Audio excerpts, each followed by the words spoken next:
Le 29 et 30 janvier 2025, la salle de délibération de la mairie de Bignona a accueilli un atelier stratégique pour la finalisation et la consolidation des résultats de la prospective sur les systèmes alimentaires du département de Bignona à l'horizon 2045.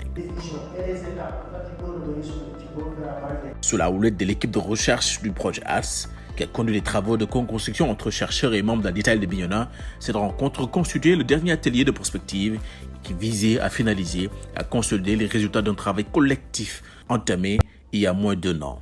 Le plus important, ce sont les différents scénarios qui ont été développés et faire la projection pour qu'en 2045, que va devenir le système alimentaire. Le plus important, c'est d'arriver à un document de plaidoyer pour que les différents acteurs puissent dire que voici la situation actuelle dans le département de Bignona au niveau du système alimentaire et quelles sont les projections que nous pourrons faire en 2045. C'est toute une stratégie importante dans le système alimentaire. De l'autre côté, c'est la synergie des actions, des gens qui sont dans ce dispositif de la transition agroécologique au niveau du département de Bignona, que les acteurs se retrouvent. Nous avons pratiquement plusieurs filières.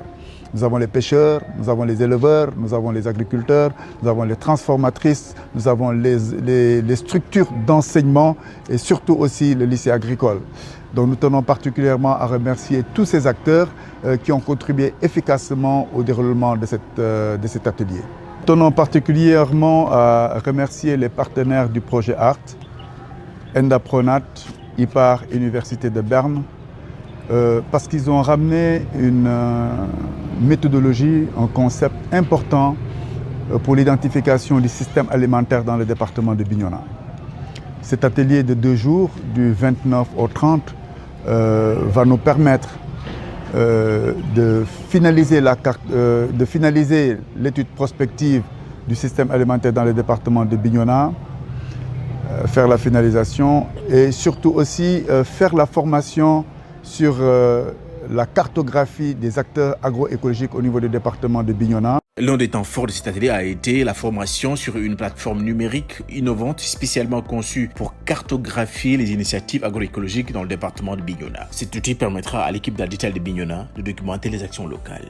On essaye d'accompagner en produisant de la donnée. Alors là, par exemple, dans le cadre de cet atelier, on arrive à un processus qu'on a commencé il y a quelques ateliers déjà, de cartographie des acteurs, où on essaye de mobiliser la technologie pour identifier tous les acteurs qui sont impliqués dans l'agroécologie dans le département, et donc en les référençant sur des cartes qui sont interactives, qui sont ensuite sur Internet, pour faire une espèce d'annuaire de tous les acteurs en place dans le département. Alors là, pour l'instant, c'est vraiment la phase initiale, on en a cartographié 45, je crois, mais maintenant l'outil est disponible et on est en train de le transférer à la DITAEL, au secrétariat de la DITAEL, pour qu'ils se l'approprient et qu'ils puissent, eux, continuer à le nourrir, parce qu'on imagine qu'il y a des centaines, voire des milliers d'initiatives agroécologiques dans le département, quoi.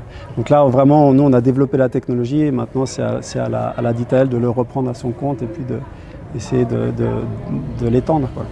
Au-delà des aspects techniques, l'atelier a également donné lieu à une réflexion inspirante sur l'utilisation du théâtre forum, du chant comme vecteur de plaidoyer. À cet effet, plusieurs membres d'Adital de Bignona ont exprimé leur volonté de mettre leur créativité au service de la cause en participant à la conception des pièces de théâtre. Ces pièces seront jouées lors d'événements culturels du département de Bignona, avec comme objectif de sensibiliser les communautés locales et de renforcer leur engagement dans la protection des systèmes alimentaires et la promotion des pratiques agroécologiques.